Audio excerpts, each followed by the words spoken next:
This is WFO Radio.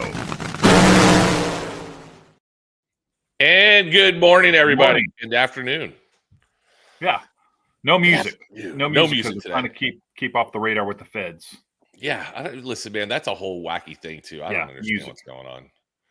Look at. By the way, can we just say hi to Joe Costello? Hello, Joe Costello.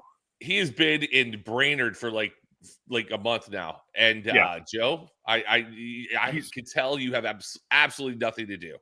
He's an official Minnesotan now. I think he's caught his limit in fish every day.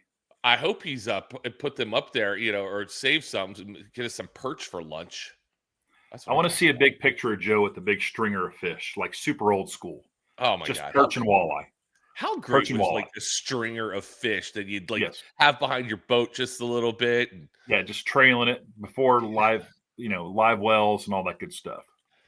Yeah, I love it. So it's Brainerd week. Let's get excited. I'm excited for Brainerd week. First off, it's tomorrow. I mean, I got to leave tomorrow. I'm excited about that. I've been working at the boat job. It's been hot. And apparently the weather's going to be relatively nice temperature wise. Yeah. So I leave Friday morning. So Buddy Hull has an appearance at Menards on Thursday night in Baxter at the Menards. Please go see Buddy. And he's got a new car this weekend, right? And Jim Dunn. He's got a new paint job or a new wrap on the car. Menards Racing funny car. Jim Dunn Racing is going to be running this weekend. It's going to be, but you get a chance to meet Buddy and Jim Dunn. And Jim Dunn does not do very many autograph sessions. Nope. So bring your, if you got the Jim Dunn Racing helmet as a renewal item, bring that, right. And Jim Dunn will sign that up for you. Oh, you're going to take a little drink? I will also take. What do you got there? Hello, America. Oh, look at that merch! Look at that. Get your merch. Merch link right there. And let me tell you, this Diet Coke out of a coffee mug, solid. That's a solid coffee mug too, because look at that. I mean, it's probably a 16-ouncer. But the way you're holding it, like I used to work for Anheuser-Busch, and you never drink a Budweiser without the label out. That's right. That's just perfect right there. So that'll be just subliminal marketing throughout the show as I take a quick little sip of my refreshing Diet Coke. Listen, and again, if you guys have not gone on the merch store, like last week, it was all like everything was on sale. So you should have gone there, gotten your stuff, loaded up. But definitely go in there. You can find all kinds of good stuff. All the WFO merch is in there. Life's a Drag stuff is in there. You can get our logo on a T-shirt, any colored T-shirt. You can get on the mug, a hat. You can get stickers. You can get whatever you want. Yeah, T-shirt too. I need to get one of those. I'll be wearing mine this weekend in Brainerd. It's already set out. I got to pack. I got to get ready because I'm working till 10:30 tonight. I mean, don't make it sound like you got to pack like that's going to be a big endeavor. 5 minutes in and out. It really it ends up being that way, but in my mind, like I know there's stores that I can go to, and if I don't forget to or I forget to put enough underwear in my bag or enough socks, I can go to a Walmart and get some underwear and socks and make it through the weekend. But that's what I'm always worried about is forgetting the necessities.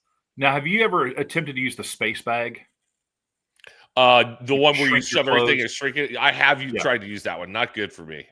I'm not. I don't take enough stuff. But Abby, the Warner Communications team member, right? She is a big fan of the space bag. Yeah, that's my wife swears by him too. But what do you do when you? So is there a vacuum that comes with the bag? No, it's a crazy deal. You iron your stuff first, which I don't even know what that word means. But then you put your stuff in the bag, and then you basically kind of roll the bag top, and it just pushes all the air out of it. Oh, okay. And then it just stays compressed. So you can kind of just wad it up a little bit, and it pushes all the excess air out, and then it just stays shrunk wrapped. Okay. Yeah, I've tried the packing cubes, but those like I'm like, all right, I'm just separating stuff and it's whatever. No, now when you get to the hotel, we talked about this. Are you an unpack your suitcase, hang your stuff up, put your stuff in drawers guy? 1000%. Yeah. And it's funny. I room with Galvin a bunch, the majority of the time. And he just puts his stuff. He leaves his stuff in the bag and he puts it on that thing. But he'll hang. He hangs his shirts up. I don't hang my shirt. They're all neatly folded in the drawers. I have my outfits set up like animals. Yeah, yeah, exactly. If I don't have, if I have to live out of the suitcase, it throws me for the rest of the weekend. Yeah. But then, as I wear my dirty clothes, I just put my dirty clothes in the suitcase. So then packing. Yes. Is just so, I mean, although throw my Steelers Dobbs kid in there and get out of there. Galvin has gotten me hooked on a like a dirty laundry bag that comes in that I can put in there. So I have that over there that I need to work on. But I take exactly like, to me, I take one extra set of, undergarment, like underwear, t-shirts and stuff. Maybe, and then I figured my goal is to just have like just the clean items left. So I don't need to segregate my stuff. It's just like big deal. I'm washing a clean t-shirt and a clean set of boxers. Yeah, I'm with you there. But I will pack, say I need 4 pairs of underwear for the weekend. I will pack 8 just in case. Oh, no. See, but the underwear, they're small. I just plan on not pooping my pants. Is my goal. Listen, again, Boy Scouted up. I am always prepared for that. Always prepared in the event that the race, because we're going to Brainerd's this weekend. The weather forecast looks a little dicey. But we'll fight through that. I mean, it's Brainerd. Who cares? But let's talk about the big news. Heading into Brainerd, new face on the tour. Yeah. Not really a new face. I was going to say, he's been out there, but, he's been out there. But this is what he's been. This is why he came out here last year. Right. The return of Jordan Vandergriff. Yep. And Sean Reed, I mean, have we come up with a good nine-fingered nickname for Sean Reed yet? Are we going to? I'm sure we can come up with something good. Yeah, But I was listening to Sean and Jordan talk yesterday on WFO, and I forgot that they were teammates back, when Jordan was out there running. Yeah, I totally forgot that. Yeah. And so they have a long history. I think it's interesting that Sean's leaving the door open that, someone different could be driving the car in the U.S. Nationals. And I'm curious if that's like a performance deal with Jordan. Because, I mean, it's interesting that, the guy knows him. Why would you not just want to be like, okay, he's going to run both these races? Right. Like, what's the, again, you're building drama and all that stuff. But if you're going to set the car up for the guy, who else are you going to put in there? Exactly. I mean, and that, like you said, set the car up for the guy. I mean, it takes a lot to put, because Sean and Jordan are two totally different body types. Two totally different guys. Yeah. So, you're right. And again, I'm sure most good drag racing fans can read between the lines on some of that stuff. Yeah. But so it'll be interesting to see, because I've heard Jordan talk a couple times. I watched the video when they announced he was driving, which was very cool to have Brian Loans involved in that. I thought that was a nice touch. Right. But I mean, Jordan alluded to wanting to kind of settle some scores, wanted to show people he can still get it done. Yeah, he's just. And I'm curious who those people are. Yeah, well, what I love about this sport, and you and I both are behind the scenes and stuff, and we hear this stuff because in Sonoma, I'm talking to Jordan on the starting line, and we were talking, and somebody came up. I go, "Oh, I'm hearing some news about Brainerd," and Jordan, obviously he's not going to spill the beans yet, right? And he goes, "Oh yeah, what did you hear?" And what that person said was completely off the rails, right. It's like, you're going to play, drive for the UFO team for outer space. And I was like, I heard something totally different. He goes, what did you hear? And it was, the Sean Reed possibility. And he just shook his head and walked away. And I was like, okay, there we go. That's kind of fun to hear. The rumor mill, anytime there's an open seat, is spectacular. Because I heard everybody from Jordan Vandergriff to Julian Natas to Travis Shoemake to I heard Tony Schumacher might just kind of get his feet wet just doing that to get ramped up for the U.S. Nationals. I just, it's so funny how those rumors just kind of get started. And then they just are like, and I just don't know any, I just don't hear any of them. But one rumor that came true is this lot of talk with NHRA right now. Oh yeah. So much IHRA talk. They release their schedule and then they change their schedule due to like some kind of internal, hey, that really wasn't our schedule. Right. But well, I'm looking at it. They've got 10 dates starting in March and going all the way through November. I guess the first weekend of November, the weekend that we're off. Yeah, and it may be 12 dates because they showed a schedule with the January and February, and they're buying more tracks, they're hiring people from everywhere, and I just can't figure out what exactly they're doing. Well, I think they're creating buzz. They are creating buzz, but it makes me very nervous that they're buying all these tracks, and if this guy Daryl whatever, if he decides to go, makes a run at it for 2 or 3 years and then says, yeah, I don't like this, he's probably just going to turn all that property into housing developments. Right. Or, Copart. And then that's 6 or 7 racetracks off the board, which is crazy. And Aaron, I hear you. Whoever's willing to dig deep in their pockets, I get it. But I've heard tens of millions of dollars being invested, and I just don't know that the return on that investment is really there in the short term, or really even in the long term. And listen, everybody's been talking over the past or since the pandemic. Oh, drag racing's dying. Drag racing's dying. Drag racing's dying. We're losing tracks. Yeah, we're not. Look, again, to Aaron's point, if you got deep pockets, you can save a racetrack, and you can keep it rocking and rolling. And it's not so much what goes on our weekends, the national weekends. You have to continue and bust your butt throughout the rest of the year to keep it going. And I'll tell you, guys that are doing it right, Raul at South Georgia Motorsports Park, they are doing it. They're slated to have a showcase event. There's been rumblings about, other big events, but you can go on there, follow them on social media. Nothing but positive. Right. They're doing it right. He and his wife, Jennifer, run that facility with their family, and they are basically in the community doing all this stuff, wanting to make drag racing as popular as it can be in Georgia. You look at what Wes Buck is doing with the Winter Series. There's so many positive things going on in drag racing that, not that the new ownership of IHRA isn't positive, but it's just very it's very curious how they're doing it. Well, and they've been pulling people and hiring people, and our friend Woody is now the new hire over there, which I think could be good for them. I hope it is. Woody, he did so much for Jegs.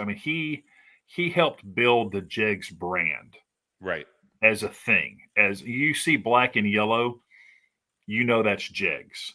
And they were in a knife fight in a phone booth with Summit for so many years in that aftermarket business. And, so much of Jegs' success was Woody and how he presented it and marketed it and his promotional events. And he knows everybody in the sport. And then he goes over to Elite and basically helps build them into a marketing branding juggernaut. So his move over to IHRA, I think, could be super positive for them and for him. And everyone wants new challenges. Yeah, I agree. And when he went to Elite, I was like, okay, here we go. Let's see how this plays out. And you hear the rumor mill. Oh, he's doing this, he's doing that, he's making this happen. Da da da da. And when I saw that he was going to IHRA, I'm going, okay. Now again, they've already made a couple big splashes. With the Alan Reinhart, Christian Bird. And it's like, okay, I hope for Woody's sake this lasts. Yeah, he can let it roll for a minute, keep it moving. But I hope there's some staying power there. Yeah, and that's the thing is, you bring good people in with the best intentions, and then nothing's going to happen overnight. They've had 2 national events so far, right? And it's. Rome wasn't built in a day, but I think they get a whole season behind them and then kind of evaluate, okay, this will work. And now, they can go into season 2 with their schedule. So IndyCar schedule's out. NHRA has their schedule out. I'm excited to see the NHRA schedule. I'm hopeful that, normally we get a look at it between the U.S. Nationals and, first couple races of the countdown. So we'll just see kind of how that all shakes out. We know when it's going to start at the Gators, so that'll be good. Are you getting crazy messages, Jason? I'm getting all kinds of crazy messages. You know what, though? You want to have our first guest ever? Yes, Lou. Let's have our first guest ever. How does this work? Ladies and gentlemen, our first guest ever. By the way, Derek Green, hold up. They stole Allen away, and look what they did with him. Okay, hold on there. Yeah, hold on there, Shecky. Let's bring our first guest in. He might have some insight on that, too. Let's bring him in, the one, the only, the leader of the podcast radio world, Joe Costello. Look at him. Whoa. Joe Costello, live from Brainerd, Minnesota, I believe. He has absolutely nothing to do. Look at him. That is not true. He looks like he's about to go hunt a bear. He's going to go kill a bear with his bare hands. Joe, what have you done Monday and Tuesday? What did I do? Let's work backwards. First of all, greetings to everyone. How are you? I'm here in the palatial studios. You may see the track is behind me. That's right. I did my own show yesterday. Working backwards, yesterday afternoon, we did a fantastic WFO radio with Sean Reed, Jordan Vandergriff, and Max Savage. Hopefully everyone has heard that by now. In the morning, I did the morning show, Jason Logan. The Power I saw Loon, that. 107.5. I was on FM rock radio. It was great. I channeled my inner dazed and confused. We were talking about classic rock, drag racing. It was great. Did you talk up a song? Did Yacht Rock come up? I did the news of the weird. I did not talk up a song. I was on the wrong side of the weird, but I did get to read a couple of morning show, odd news stories about the Guinness Book of World Records, et cetera. They included me. Mac and Zach included me in the morning show, which was great. I was there for the full 2 hours, got there before we started, got the full show experience, which I'm passionate about. That's something that I love to do. Monday, what did I do on Monday? We did something on Monday, track related. I came out here to the track. I've been at the track every day, coming out, doing something, just kind of, taking advantage of being here. And just now I did the first half of an SFI safety course and learned about, vehicle fires, staging, safety response, everything. I figured they're running the course here, and NHRA and Dennis from Division 2 is the instructor. And we got to talk, and he's like, you'll learn a lot, man. You'll learn a lot. Yeah. And in the afternoon, we're going to use the jaws of life, and I'm going to cut some cars, and I'm adding to my personal knowledge. Free education or discounted education, got to take them up on it. So I'll know some of the lingo. I'm Nitro certified. I'm Nitro certified. I did the Nitro certification class with Spencer at Charlotte 1, I think. So I'm certified to handle Nitro. It's a big deal. It's a big deal. And so that's what I'm doing. I was going to go to Duluth. Everybody's like, go to Duluth, see the iron ore ships. And then I thought, man, there's a racetrack. It's open. I'm going to the racetrack. I'm going to do race car stuff. I am. Yeah. Race car stuff. That's why I'm here. I'm race car stuff. So how was the divisional race? How was the divisional race? Tremendous success. It was a tremendous success. Do you guys ask your people to share the show? Hey guys, share and repost these guys' show. Okay. Now that I'm on here, we need more. We need more viewers. Let's watch that number go up there. Hey, we're really pushing merch because show what you America. got. Yeah, we got that working for you, Joe. Don't worry. Great. And some local business person did it around there, and it's discounted. I only promote the merch sales when there's a sale. It's like 35% off. I owe it to the audience to try to save them a couple of bucks. I told you guys about the big sale. You ordered your stuff. Now hold off. There'll be another one. It's every few days. They go on sale. You can get your Life's a Drag t-shirt for $16. Jason, did you get one of those? Not yet, but I'm going to. I'll pay full price. I'll pay full price. I encourage people to just buy whether there's a sale or not, so you can keep that palatial Miami mansion in full. It's not about that, guys. Look at it this way. This is what I do. Yeah. I buy, when it goes on sale, out there, human billboards. I'll buy like 10 large Project Pontiac or Fire shirts, and I have them, and then I give them away. And that's it. With you guys with the Life's a Drag, you should build a little stockpile, but only while they're on sale, discounted. And then, you got that kind of cash should be thrown around. I would prefer to save the money. speaking of complimentary items at this racetrack, coming this weekend, Drag Race Bracket Bonanza T-shirts will be put in the hands of drivers to throw out during driver intros. Oh, that's awesome. We go. That's how you do it.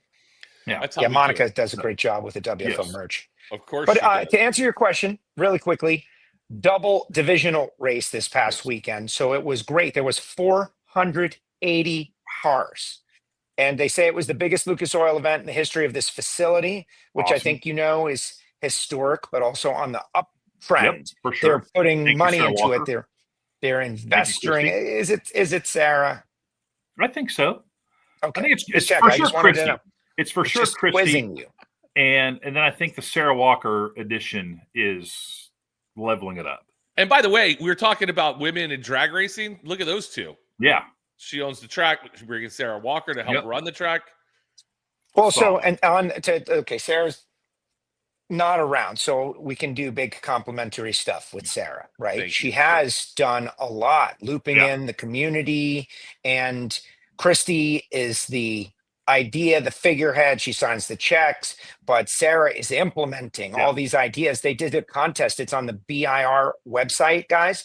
You can go on there and send your drag racing bucket list idea for free. And I want to sit in Brittany Force's car and have Brittany tell me how to drive it. And that person might they might facilitate it. And it's a great idea. I was sitting next to Sarah when she was typing up the concept for it. They got hundreds of entries already, but people should go check that out.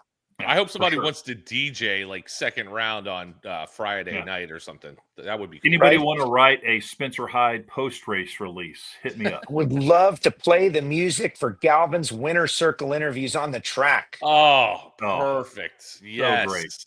So great. Would love to maybe deliver a pepperoni pizza to the PA booth for Joe to enjoy during Q2. There you go. Do you know there's a restaurant here and a full liquor bar? Yeah. Well, they have. It's right over by the back of the staging lanes, right? It's like the wheelie bar. But listen, I've been coming for 12 years, right, Jason Logan? A long time. Have you ever been in there? I have not, because Yeah, now that I live here, I've tried everything. Now that you're a resident. Now that I'm a resident, they got $7 Patrons. They've got real quality food. This is at the wheelie bar. It's a great place to hang out. I don't know why, Jason Logan. I blame you for not having experienced this. Let me ask you this question. Do they have booths? They have tables. They have tabletops and a pool table. They have Wi-Fi? That I don't know the answer to. I don't know. I'll have to ask. Are there TVs in there? Theoretically, if someone was over there and needed to kind of keep an eye on the race, but also do a little work, could they post up in there theoretically and have food and drink while they? I think so. So for the divisional, there was no live stream, and so they've got TVs in there. I don't know if they connect them to NHRA.TV. That's the only mystery. But they've got tables. Someone could definitely post up in there. I don't know about the Wi-Fi, but they certainly have cell service. Yeah, and they my hotspot, and I got my NHRA.TV. Joe, here's the biggest problem with sounds like it was great. Sounds like the food is actually good. Satellite office. The biggest problem, Joe, about me, and you can blame me for this. I go to the zoo. I bypass the wheelie bar and I end up in the zoo. So that's okay. That's on me. But Joe, tell us while we got here. Wheelie bar greater than zoo, I think, at least in my experience, because it's comfortable. You're right there. Everyone's hanging around. It's a bar atmosphere. I get it. Good for a pregame. I don't know. Are there going to be live concerts in the wheelie bar? Are they going to maybe in the corner of the wheelie bar burn a table to the ground? They might. Will they do golf cart races and tiki? Yeah. Anything's possible. Anyway, it's new. It's a new wrinkle. So I'm just in. What about you? We'll go there. We'll have a post-race shot on the property, guys. We'll do that. Here, how about this, Joe? Tell me, you've been there for 12 years. What is your craziest zoo experience? Give us that. Oh, yeah. Say we're going to the zoo, and we'll probably be there. What's your most memorable moment in the zoo? Come on. I don't know, man. Yeah, that means it's a good one. That's going to be used for the post. I can't. No, listen. Some guys tried to beat me up. First or second year, some guys tried to beat me up. That was something. I had to escape. Yeah. Yeah, that was not, I mean, it wasn't fun, but it's something that happened. Our friends, Jason Logan, the group of girls that, like, hey, take a picture. And so I took a picture and these dudes were in the background. And this guy comes over, he's like, yeah, I was in the background of that picture. You need to delete it because you took my, I was like, all right, Zoosh, I'm out of here. I'll go delete it right now, buddy. I'm going right now. And I disappeared. And I'm going to go delete it right now. And by deleting it, I mean send it to local law enforcement authorities. Yeah. I lost my phone first year. I fell out of I had a golf cart. I had an old announcer cart. Fell out of my pocket. Somebody returned it. It was a miracle. Seeing dump truck on the pirate ship with the NHRA sound system and Brian Cooper, like hearing dump truck 3 or 4 turns away, but I can't see it yet. And it's coming. It felt like I was on the open seas in the South Pacific or the Caribbean, and real pirates were coming. Frightening. There was a fear factor, and then this pirate ship. It was great. That was great. I took over after dump truck when he stopped coming out, and then somebody goes, say something inappropriate on the mic, and I'm like, dude, I don't say anything inappropriate on the mic because I'm from Disney. I know, right? Dump truck was a different contractor. Going out with Caps. All right, so here's the deal. Yes. I got invited to go out as part of the caravan with Ron Caps. Good job, guys. I've never really told these stories from a fun perspective, right? Because it's something like what happens in the zoo stays in the zoo. But when we were going to the wine night with Tobler was Caps crew chief. I was there a lot. And so they're like, dude, you got to come out with us. And I'm like, okay. Oh, yeah. And so they brought a whole bunch of these, like, what are they? It's bigger than a golf cart. It's like an all-terrain vehicle. It's like the UTVs. UTVs. So they brought like 8 of them or 10 of them. And Caps is the leader. That's why I say he's the king of the zoo, because I've never seen anybody else do this. Like Bruno's trying to claim mayor of the zoo, and I respect that. But mayor is, that's like an elected official. Yeah. Caps is the king. He's already got power of this place. And so we go roll out with Caps. And you know what? The guy has got the power out there. People are bowing down. Oh, it's Caps. It's Caps. There he is. There he goes. And I was part of the crew, man. I was in on the caravan, the convoy, and it was really great. So that's probably the top memory. End of that night, standing at Camp Pallet, pallets burning, fire glowing, beverage in hand, staring up at the fireworks. Me, Caps, and a couple of others, just like enjoying the fireworks, and it was amazing. That was a really great moment. I thought in that moment, I was like, this is a great drag racing story that I'll remember. Yeah, it's always fun to be in the VIP area with the celebrities, and Ron Caps is he's got that whole Napa corner right there. That if you're into that, I mean, Joe, please, you and I both are into that. Don't even start. If you're into being a totally into VIP, we enjoy experiences. I enjoy Tyler. Thank you. It was good hanging out with you as well. Yep. Also, Ralph is there for you. Aaron, the buddy that has the picnic table golf cart. Yeah. Those are always fun. That's the thing. The signature vehicles out there really make the zoo pretty spectacular. Guys, look at the numbers. The numbers have skyrocketed up. I'm not saying it's because of me. It's because I asked them to share. It's because of you. And because you reminded us to remind people to share the show. You have to you got to do the housework, guys. The boring stuff. Share the show. It's all about great stories coming, right? I'm sure there's a John Force story coming. Yeah, you know what? There probably is a little John Force story coming. Joe, stay tight. Let's pay some bills, shall we? Oh, we're gonna pay some bills? Let's do that. All right. Drag racing fans, check out Drag Race Bracket Bonanza. It's the free, family-friendly fantasy bracket game. Now, after final qualifying at every national event, you can fill out your bracket for all the pro classes. It's free, easy to click on your picks. If you need some help, just hit the randomizer button to fill in the blanks. It's for fun, stay engaged, and pick your winners today. Looking to replace your OEM diesel particulate filter or diesel oxidation catalyst? Look no further than DPF XFit, a complete line of aftermarket diesel particulate filters and diesel oxidation catalyst designed as an exact fit OEM replacement with all makes coverage for light, medium, and heavy-duty trucks. With thousands of units in stock, we ship the same or next day, and be sure to check out our comprehensive reverse OEM lookup tool. Always new, never remanufactured. For more information, be sure to visit dpfxfit.com. That's dpfxfit.com. The number one source of friction in your engine is not what you think. Piston rings rubbing against the cylinder walls generate more friction than any other part of the engine. More friction and temperature means more wear and less horsepower. Fortunately, the team at Total Seal knows how to reduce friction and wear through innovative piston ring design. If it takes a piston, Total Seal can build a better ring.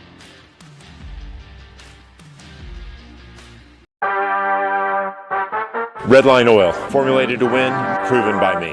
Redline oil, formulated to win. Formulated to win. Formulated to win, proven by me.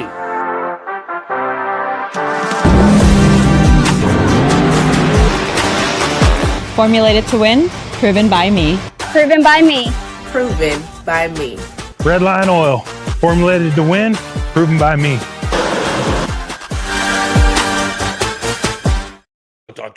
Look at Joe. Look at him peering out into the how stoic he is. The vast wilderness. Joe, when I was a child, there was a rabid dog who bit a neighborhood kid, and I knew at that moment I would always stay. No, that was my puffy super villain look. It was leering out onto the world with the backlight. It's your domain. So Joe was talking about being like the king of the zoo with caps, and this is my coming back from break Force story. It's John Force adjacent. It was Ashley Force's rookie year, and Force had told her you can't go into the zoo. She's like, okay, so she didn't. But Dave Dinsmore and I were going out there, and at the end of the day on Friday, she called us over to her hauler and was like, hey, I know you guys are going out to the zoo. Here's a little something for you guys to take out there. And it was almost a full sleeve of Ashley Force signed Castrol GTX hats. And Dinzy and I used those to our massive advantage to get everything free. Like when word got out, we were on a golf cart and we were the guys with the Ashley Force signed Castrol hats. There was pretty much nothing off limits. No, it was spectacular. Example. Nothing off limits. That sounds intriguing. Guys that had people with them that had maybe have had some enhancements that they were very proud of, that they were willing to show off in exchange for Ashley Force autographed Castrol GTX hats. Nice. And let me tell you, it's quality work going on there in Minnesota or potentially South Florida and then taken to Minnesota. Yeah. Right. But yeah. No, I know that feeling because when I was doing Mellow Yellow, our boss used to say, listen, do not go out to the zoo and throw out T-shirts. And there you go, Joe. Yeah, look, it's like guys like Oprah. These zoo stories these zoo stories could get a little crazy. I want to. Yeah, you want to. Yeah, so that was step back a little. That one, you talk about your crazy stories. That night ended up with Dinzy throwing me off the back of a golf cart because I was on the transom and we pulled back into the pit and they wanted to see our credentials. And Dinzy was basically like full Pancho Villa badges. We don't need those stinking badges. And I stood up to get my credential out of my back pocket as he floored it. And it was like a little physics experiment of me standing up and the golf cart driving out from underneath me. And I flipped completely over and like landed on my shoulder and busted my watch. And then my hand got all scraped up. And like the next day, my hand was swollen twice the thickness. Looked like I'd been in a bar brawl. And at least you didn't break your foot. Bad light was on the golf cart. They went and parked the golf cart. They just left me on the road. And they go to park the cart, and Dinzy turns to Chad and apparently was like, where's Elon? And Chad was like, oh, we threw him off like 100 yards ago. Only Chad would do that to you. Only Chad. He was my room dog. He was my room dog at that time. And the next morning we woke up, and not to be too graphic, but my hand was mangled. So it was like wrapped up in the sheet, and that was a terrible experience. Only buffered by, I looked over at Chad, and Chad, we'd stopped by Taco Bell on the way back home, and Chad was covered in tacos.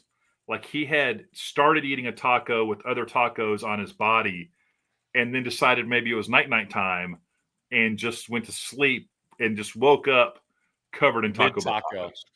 So on that note, I've got one that involves Jason Logan. One of my very first years here, And I don't want to take your whole show, guys. I know you're Right. talking women in drag racing. I want to mention Christine Foster won in Top Alcohol Funny Car. Congratulations, Christine. And Aaron is mentioning Kelly Kondratic, who won Super Comp. Very tough win. Congratulations to Kelly. But in one of my first years, I'm trying to find my way out here. Sure. And I think Jason will tell you, I was very reserved and still am very reserved. Of course. But was extremely reserved in the first 6 years out here, right? Yeah. Like want to get invited back very badly. But I was pulling back into the parking lot after the zoo, I don't know, at the hotel where we always stay. And I noticed Jason Logan and our wonderful friend at the time, who's no longer with us, but I think it was Al, right? Definitely. Al. And I go check the Al Fuentes Memorial parking lot stain each year to see if it's still there, and it is still there, proving that the stomach acid is powerful enough to burn asphalt, because Al left like 2/3 of his body weight in that location. That year was the spot still remains. That night was pretty memorable because I was asked to host the costume contest at Camp Pallet. Well, I'm like, dude, I got to be out of here by like 11. I mean, what are we talking about? Well, the costume contest didn't even start until 11:30, and they just have a bucket of beer. I mean, like a trough full of beer that I was like, hey, Al, go get us a beer. Hey, Al, go get us a beer. Now, in my head, I'm hosting this thing like, Miss America, Donald Trump doing this whole thing. I watched videos back of it, and I thought I sounded just like this talking. I watched videos back, like, oh my God, you were so funny last night. And it's and here comes somebody just like Brandon Bernstein. And I mean, every time I'd finish a beer, I'm like, Al, get a beer. So he's drinking beer. I don't know how we got I was there out of for this. I saw that. I was in the crowd. It was before Jason and I were like friends. And so I was admiring his talent to host this contest. Totally hammered. And so we get back to the hotel again, not knowing how, and we get out of the car, and Al just boots everywhere. Everywhere. It was so exciting. After the zoo experience, the next year, Denzi and I decided we're not going to be that insane. So we went to the Applebee's for a little while, and then we're walking back into our hotel, and you can either go to the right to your room or left to the bar. And I was like, you want to go just have one more drink? And he was like, sure. So we go into the bar, and Tommy DeLago is in there, and there's some JFR crew guys. And we sit down beside Tommy, and I was like, I'll have what he's having, not knowing that he's drinking Jack Daniels with like a splash of Coke. And then crew guys start sending Jaeger shots over to us to do Jaeger bombs. And so the PR guy, crew chief, or crew guy relationship is very werewolves and vampires. You don't want to show any weakness. So I'm just doing these things, not realizing that they were not getting Jaeger shots. They were getting like Dr. Pepper. And that's great. I just basically did like 4 Jaeger bombs. Then I'm trying to go drink for drink with Tommy DeLago, which is insanity. And I woke up the next day with the worst hangover. Go to the track, fight my way through Q3. After Q3, and I'm going to sit on this park bench and just kind of catch my breath for a little bit. Just close my eyes just for a second.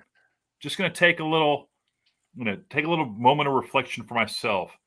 The next thing I remember is Top Fuel Q4 burnouts.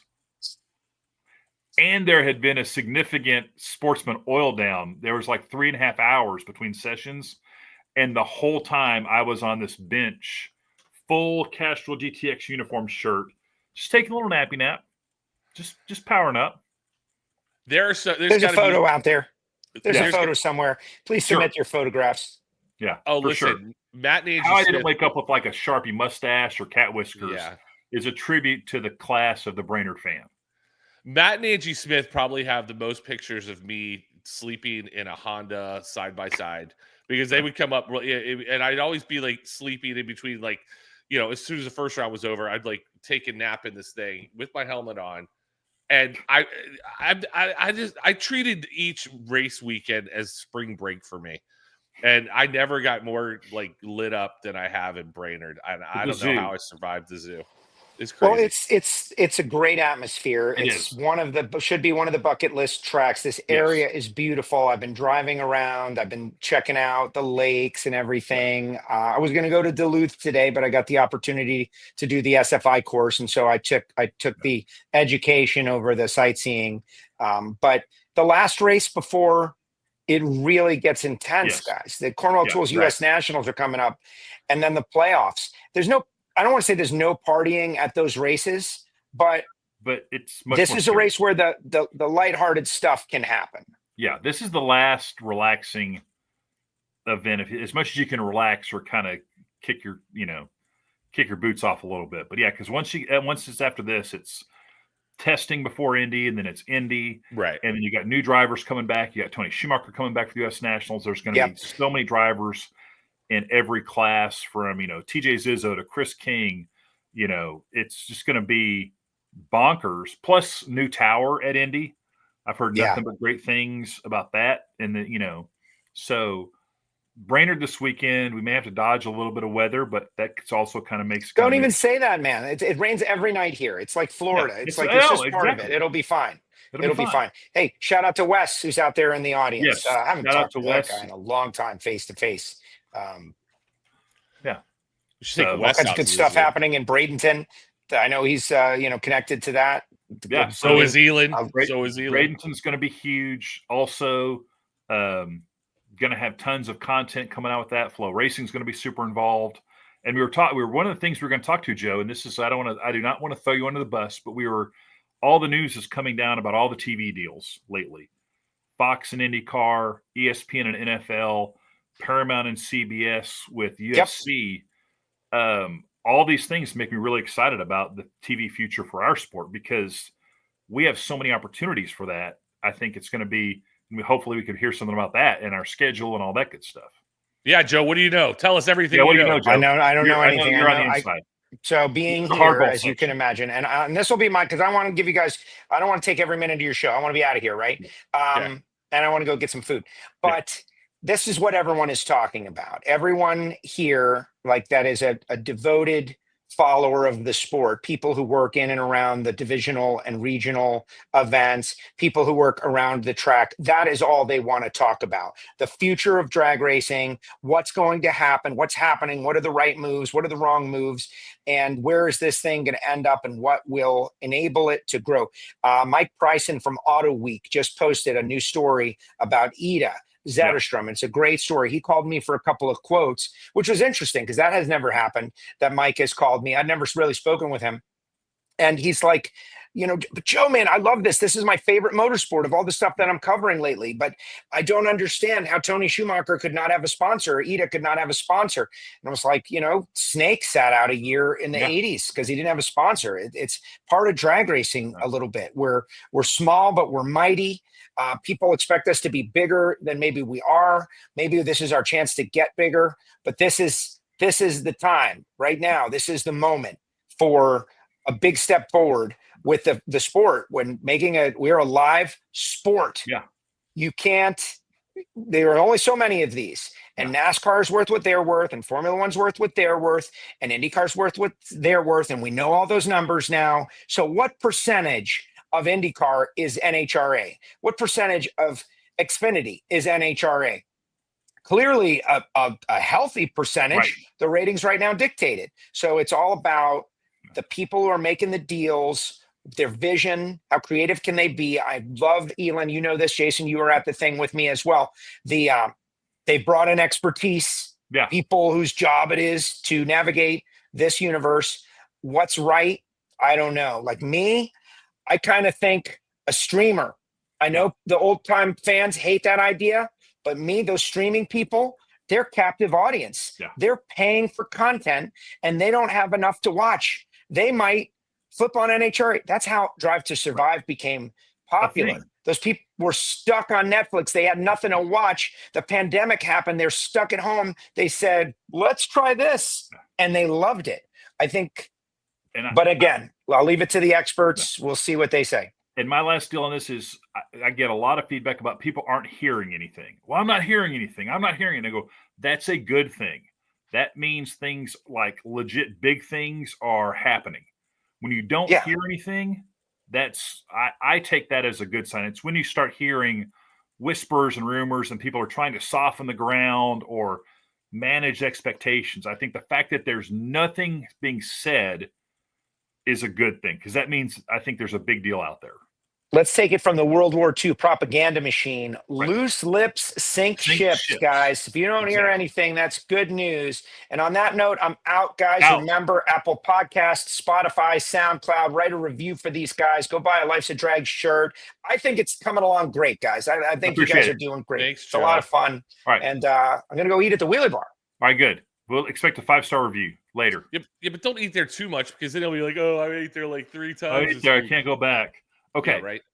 So I got a question. Let me ask you this question. Going back to that whole deal, coming off the Night Under Fire. Yes. And I saw a bunch of people, or about couple interviews and little articles about it. And, the big thing is, and the big takeaway from it is, Night Under Fire is a show, non-competition wise, even though they, people win things and all that stuff. But it's a to the minute, it's a scripted show. Yeah. Kind of like I would liken it to Monster Truck. We over here competition. Do you think, and I'm just talking out loud, do you think if we had more entertainment value, like in Sonoma, we do Top the Cops just to get through the lights, and did more of that stuff while doing Nitro Cars would help our show and help our production value? I think if we did little quick hits, like think about an NBA game. They bring out Grace Good, who does hula hoops on the ball. Right. They bring out the people that balance cups. I think if we had things that could happen on the return road that were really cool, or even if they happened on the track, I don't, like if there's an oil down, that's one thing. But I do think that there'd be ways to introduce more kind of excitement element. I mean, the biggest thing that they did at Night Under Fire, which I heard about, which was they got such a great break. They had a big oil down at night, and they made the executive decision to just shoot off 15 minutes of fireworks. Right. We talked about that. So being flexible, which we have that ability with the Jumbotron, and they show Talking Funny Cars with Buddy Hull on it, and they show the Cool Driven TV series and interviews. And I just don't know. Our fans are the interest level is so wide. Well, that's the reason, the reason why I'm out here in 1995, they started doing that stuff along the return road, and that's the whole reason why I'm out here. It's just, maybe it's just our fans are just too fickle, and they just don't. Some want it, some don't. I think we like the Night Under Fire is great because you get a little bit of a lot of things in an entertainment deal. There's only like 4 Top Fuel cars, 4 funny cars, factory stock, some pro stock cars, and they just kind of do their thing and then they get out of there. Right. But there's no motorcycle. There's no Top Alcohol Drags or Top Alcohol Funny Car. Maybe there, it's frustrating to me. I think pro stock's cool. I think pro stock motorcycle's cool, but the vast majority of our fans aren't there to see that. So they leave when that stuff happens but it's like if you were having a basketball game and the first 2 quarters were NBA action, it was Lakers Celtics. And then the next 2 quarters were University of Kansas versus Michigan. That's still really good basketball. And you're a college basketball fan and you like that you're going to lose some people. And then if 2 quarters later it's high school basketball, that's kind of how, and by the way, when high school basketball is being played, you could go sit in on the NBA coaches and players talking about strategy, or they were signing autographs. So, to me, less could be more. But, nothing, I think there should be more Night Under Fire type events. Yeah, I think so too. And I think with the little barnstorming, we have beaten that one. And I think, there's with the new TV deal, I hope there'll be more shoulder programming, shining the light on our personalities or just doing made up shows. I mean, you look at, they just announced this week the Formula One movie highest grossing sports movie ever. That's $570 million. Is that worldwide? That has to be worldwide. That is worldwide, which I actually have a list. I actually went to the Google and found the list of other movies that worldwide, and it beat. What do you think it beat as the worldwide number one sports movie? Previously, the number one movie. Previously, Rocky. No, that's too early. Rocky didn't make that much money compared to too early. Cars 2. Cars 2 was the leader. Oh my God! At like $559 million, and then I love how they classify that as a sports movie. As a sports movie, correct. But it's funny because so many of the movies that are top right now are racing movies. Right now, it's truly F1 is now number one, and now that pushed Cars 2 back to number 2. Original Cars is number 3 at $462 million. And then there's a boxing movie from China called YOLO, which I'm going to look into. And then Pegasus 2, which is a racing movie from China. And then Cars 3, which that tells me we need to come up with some kind of drag racing kid entertainment movie, even if it's a cartoon. Right. Because globally, kids will watch that. Families will watch. I mean, where's Right on Track in that? Where's Right on Track in that list? Is it even top Right 50? on Track is not on it because I don't know that it ever went to theaters, but it could be. But that's the thing, And then you get Karate Kid and Blindside are up there, But all the sports movies we think of, like Rocky and Bend It Like Beckham and Bull Durham and League of Their Own, they just what's John Force Rocks.biz and say I think they need to, car racing for drag racing instead of just ask her to have John Force play John Force's car in the movie. Be sick. I don't even know what that means. I don't either. But we appreciate comment. Yeah, I'm a huge soccer fan. Like in the EPL and everything's getting ready to kick back up. But they have 20-minute, short, not even 20-minute. They might even be 10-minute things. And it's about the House of Champions, like the House of the Heisman House. But they bring in all these people who've won World Cups. Like Messi's in there, Harry Kane, people that you people have no idea who they are, but they're huge world stars. But I think that'd be kind of cool. Here's the concept: you have a garage, and here comes Ron Capps' funny car. Where Ron Capps' funny car talks. Or John Force's, going back to the last comment, hey, John Force's car. And then you got somebody like Tommy DeLago coming in there to do something. I think that would be, but it's like 20-minute little snippet things. Yeah. And we do that. That's the other thing that frustrates me about, Hannah Rickards does the NHRA stage. You do the NHRA stage. Right. We do Nitro School. That, to me, is the most fans don't get what is actually being delivered to them. Right. They could take so much more. And I encourage fans that are at races, look at the schedule. There's there's QR codes that tell you who's going to be on the stage, and you can go and get face-to-face, ask questions, engage with the drivers and crew chiefs. And it's usually, Hannah has a tremendous lineup. It's the driving. I guarantee you, Jordan Vandergrift's going to be up on the stage this weekend, I bet. Buddy Hall will be up there. There'll be crew chiefs. Dan Wilkerson's up there. Go ask these guys and gals questions. And it's great information. If you don't know a lot about the sport, like that Nitro School, I always stop down and I learned something at Nitro School.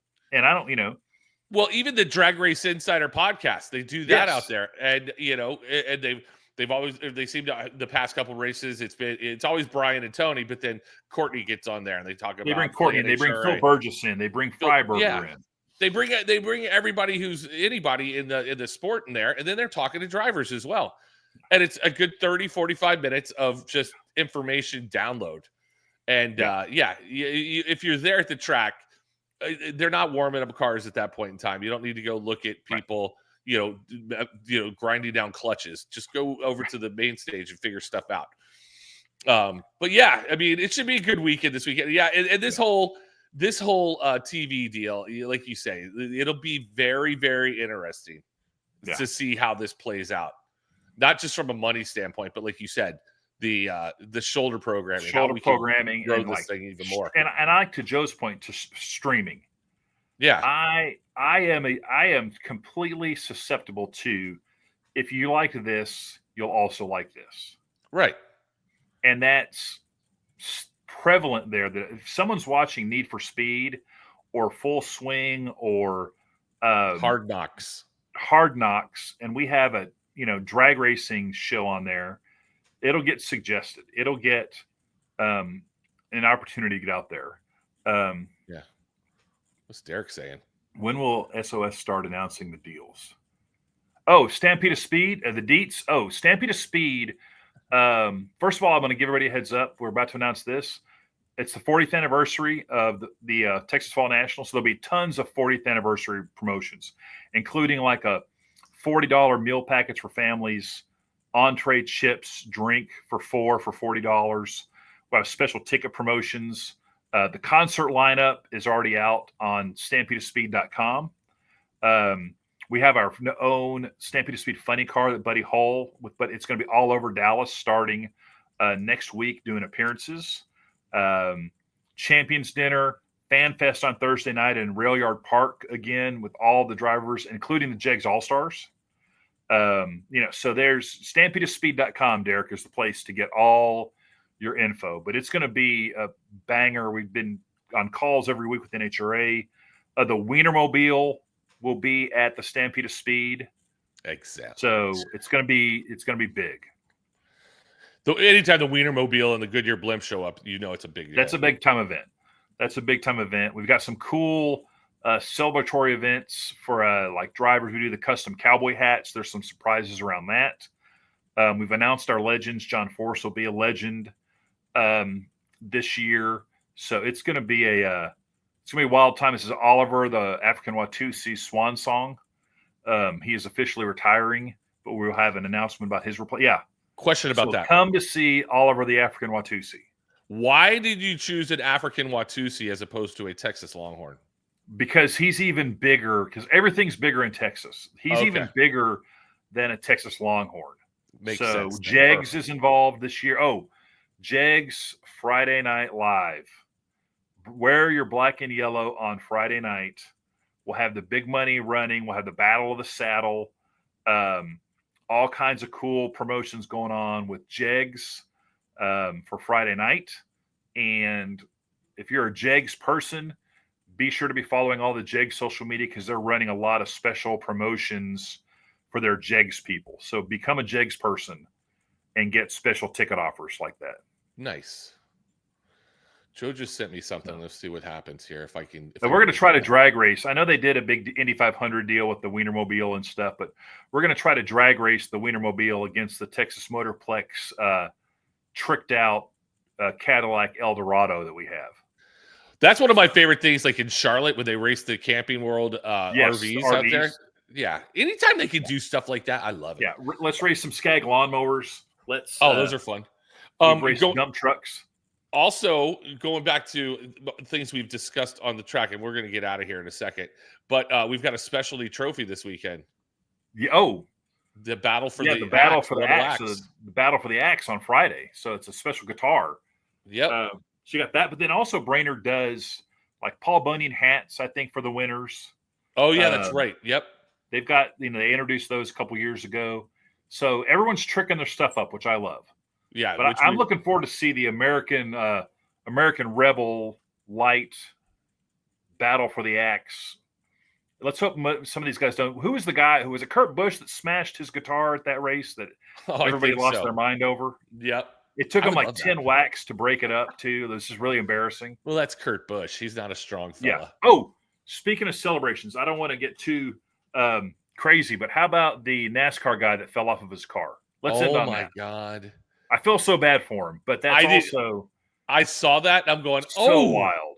Oh. Yeah. And I'll tell you, Kyle Busch. Sorry, Busch. Kurt, Thank you. Kyle Busch. Yeah. But I saw that guy, and the only time I've been given pause at an NHRA race is in Reading when Austin Prock beat Justin Ashley in the final. and he climbed up on the rear wing of his top fuel dragster. I mean, he scampered up there like a spider monkey. That was impressive. Right. But standing on the rear wing, I felt like, that's a long way to fall.